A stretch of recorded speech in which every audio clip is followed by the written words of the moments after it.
It's Chance and Fallon taking the stage. Deep dives ready to engage. Conversations that spark the soul, where stories unfold and make you whole. The Chance and Fallon show's the place to be. Talking about the world and what we need to see. Tune in now, don't miss a beat. Articulation Media's got you on your feet. Welcome to the Chance and Fallon Show.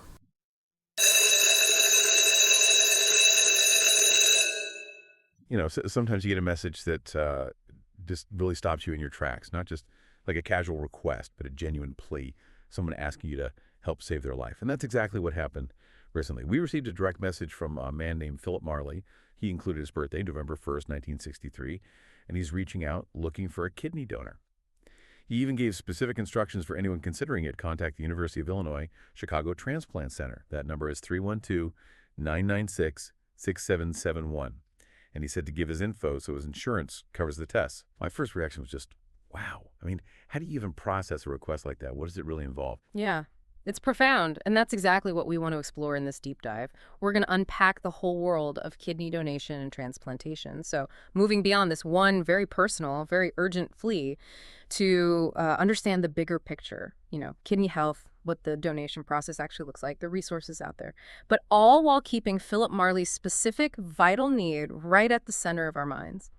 So our conversation today is based on that message he sent, plus information from the National Kidney Foundation of Illinois. They do free screenings, things like that, and also a closer look at the UI Health Transplant Program where Phillip is. Okay, so let's start there with Phillip Marley's specific situation. The message asked us to, and I'm quoting here, ask them if they would be interested in donating a kidney to save someone's life. That's incredibly direct and, frankly, very brave. It really is. And what's fascinating when you look at the background info we have is that Phillip Marley isn't just, a patient needing a kidney. He's led such a full, varied life. He's a father, Welcome a to the grandfather. Chance and He's been Fallon an Show. entrepreneur, an interior designer, a home remodeler, even a farmer. Also worked as a chauffeur. He's retired from Cook County. And he's a celebrated vocalist, part of a famous musical family. Apparently, he's even best friends with Nick Cannon. Wow. Right. It really paints a picture. It humanizes the whole thing and just underscores that kidney disease, well, it can affect anyone. It hits people from all walks of life, impacting these really vibrant existences. It absolutely does. Puts a very real face on it. And for anyone listening who might be thinking about this, maybe considering helping Phillip, what are the practical steps again? Okay, so the main thing is to call the University of Illinois Chicago Transplant Center. That number is 312-996-6771. And when you call, you just state that you're interested in donating a kidney. You'll need to provide Phillip Marley's name and his date of birth, November 1st, 1963. Doing that is important because it ensures his insurance will cover the costs for the initial evaluation tests. He also provided his personal phone number, which is 312-806-3348, as another way to potentially connect, presumably. Okay, got it. So we understand Phillip's plea, but let's back up a bit. For listeners who might not be as familiar, what exactly is kidney failure? What leads to needing a transplant? Right, good question. Fundamentally, kidney failure means the kidneys just can't do their job anymore. Their main role is filtering waste products out of your blood, balancing fluids, electrolytes, that kind of thing. When they fail, those functions stop. Now, the common causes mentioned in our sources include things many people have heard of, like diabetes and high blood pressure, hypertension. But there are also genetic conditions like polycystic kidney disease, or PKD. That's where cysts grow on the kidneys. And others like FSGS, focal segmental glomerulosclerosis, which is basically scarring in the kidneys filters. Autoimmune diseases like lupus can also damage the kidneys, so a range of causes. And how do people usually find out they have kidney disease? Is it sudden? It varies. Often it's picked up during routine checkups. Standard blood tests or urine analysis might show something's off.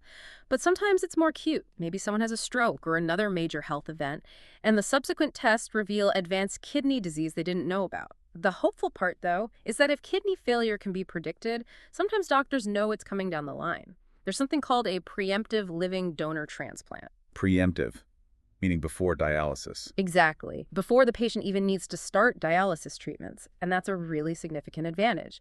The outcomes are often better, fewer complications usually.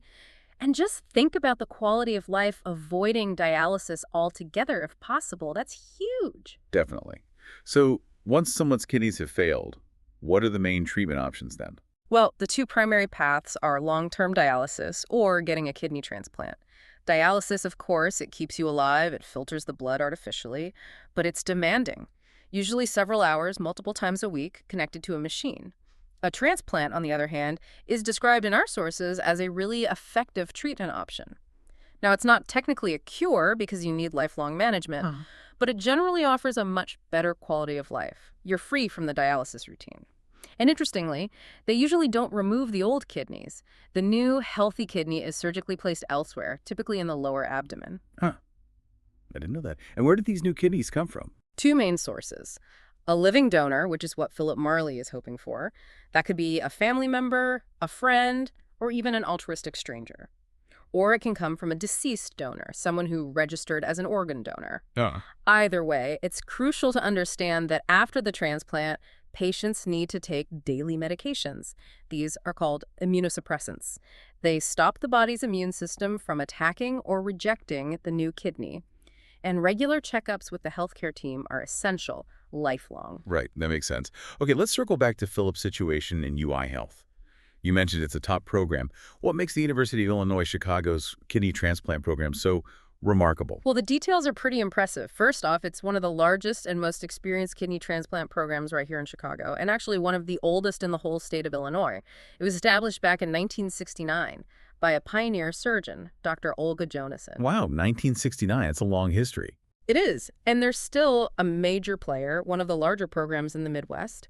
Last year, they performed 308 kidney transplants, plus they also do pancreas transplants. And something really important, especially given they're a state university. They don't discriminate based on income or insurance type. They have a strong commitment to serving their diverse community, and they're noted as leaders in transplants for Hispanic and African American patients. That commitment to access sounds crucial. Absolutely.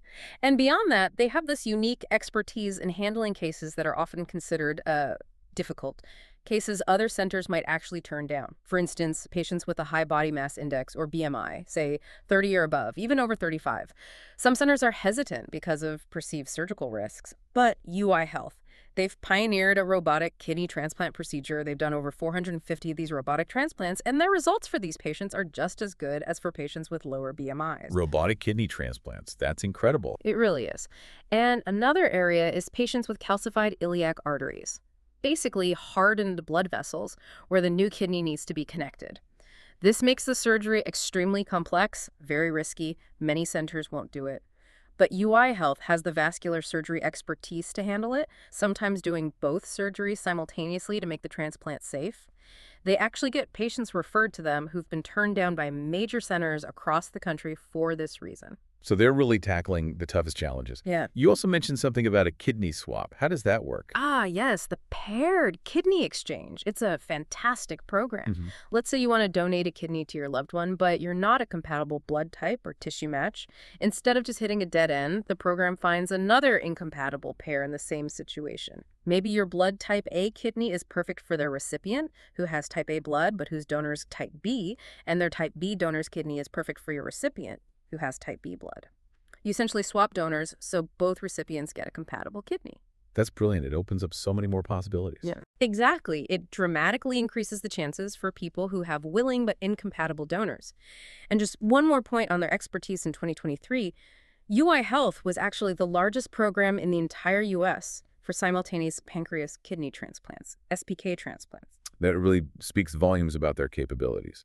Okay, so if people want to learn more about the UI Health program or specifically inquire about donating for Philip Marley, what's the best way to contact them? The direct line for the kidney transplant program is 312-996-6771. Or you can email them, kidneytransplant@uac.edu. That's kidneytransplant@uac.edu. And if you need the physical location, it's the Specialty Care Building at 1009 South Wood Street, Chicago, Illinois, 60612. They mentioned parking is available too. Great, thank you. All this discussion about transplantation and Philip's specific need, it naturally leads to thinking about broader support. Beyond someone considering direct donation, what other resources exist for kidney health in general? Prevention support. Yeah, that's a really important angle. And a key player here is the National Kidney Foundation of Illinois, the NKFI. A huge part of their mission is prevention and early detection. They run free kidney health screening events, and they do this using something quite unique, their Kidney Mobile. Kidney Mobile, like a mobile clinic. Exactly. It's actually noted as the very first mobile kidney screening unit in the whole country. Pretty pioneering. At these events, they offer free, comprehensive medical tests related to kidney health. But it's more than just tests. You get to review your results right there, on site, with a trained medical professional. They provide info on health, wellness, lifestyle tips, and crucially, referrals to healthcare providers if something needs follow-up. The person managing this program, the Senior Kidney Mobile Manager, is Regina White. She's been doing it since 1997. Her contact info is 312-321-15MODO or email rwhite@nkfi.org. Wow, first in the country. And these screenings happen all over Illinois. Yes, they travel across the state, typically between March and November each year. Looking at their schedule, there are upcoming ones, for example, in Chicago on June 21st and July 19th, Palos Hills on July 12th, Grays Lake July 18th, then down in Springfield August 10th and 11th, Oak Lawn August 30th, Joliet on October 4th, and Normal, Illinois on October 11th. And the great thing is, while you can pre-register, you don't have to. You can generally just show up. That sounds incredibly accessible. Makes it easy for people to get checked. It does. And the NKFI offers so much more beyond the Kidney Mobile. Just looking at their website, you see sections on understanding kidneys, kidney disease, prevention, risk factors, diet and nutrition advice, info on dialysis and treatment options, resources for finding support groups, help with insurance and finances, and importantly, ways people can give back, like becoming an organ donor or volunteering with them. It's very comprehensive. Seems like a go-to resource for almost anything kidney-related in Illinois, and their general contact info. You can reach the NKFI main office at 312-321-15Vision. They also have a toll-free number, 800-9-KIDNEY. That's 800-954-3639. Or you can email them at kidney@nkfi.org. Okay, so we started this deep dive with one very personal, very powerful plea from Phillip Marley, but it really opened up into this much larger landscape, didn't it? We've touched on advanced medical science at UI Health, community outreach with the NKFI. It's quite a journey from that initial message. It really is. It highlights the incredible impact organ donation can have, but also all the different ways people can support kidney health. It might be direct donation, sure, but it could also be supporting organizations like NKFI, volunteering, or even just, becoming more aware of your own kidney health, understanding the risk factors, getting screened if appropriate. And of course, we always need to add the disclaimer. The information today is for awareness. It's not medical advice. Always talk to your doctor for specific health guidance. Absolutely, a crucial reminder. So as we wrap up, maybe the question for you, the listener, is, what does this all mean for you? How might you engage with this? Maybe it's learning more, maybe sharing this information, maybe looking into the resources we discussed, or maybe, just maybe, contemplating that incredible life-saving gift of organ donation. It really makes you think about where you might fit into this whole picture of care and awareness, doesn't it?